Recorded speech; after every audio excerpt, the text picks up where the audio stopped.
But why is it that sugar is the first connection when you're under stress? One thing is when we are under stress, our brain actually produces signals to tell the body to get more sugar because the sugar is going to come in and help produce a specific neurotransmitter to calm the brain. Sugar allows the brain to calm, sort of, in initially. However, what happens is then we go through a sugar spike and then we crash again, and then we need that sugar again to calm the brain again. Like that's why we crave it because our brain needs the sugar to balance out the different proteins in the brain and then to produce this specific neurotransmitter that is going to then help the brain calm. Yeah, so anxiety and depression, part of it goes back to that sugar loop that you talked about, right? So when we are getting that sugar high, we get agitated, we get irritated, we get like shaky, and then when we're in that sugar crash, we get low, we get fatigued, we get exhausted.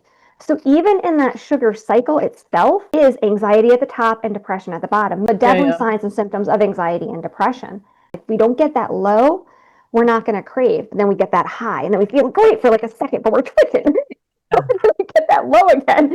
And the brain, meanwhile, the brain is going haywire during all of this. Like it has the capacity for a lot, but to get itself through all of these ups and downs, it's exhausting to the brain. And then we wonder why we're like, oh my God, I slept 8 hours, but I still feel so tired. Like the brain needs that recovery time. And if we're constantly looping basically anxiety and depression all the time, it doesn't have the capacity to recover very well. And we have to, the way to help it is to stop that cycle so it can then come back and heal itself and to stop the constant feelings of anxiety and the constant feelings of depression.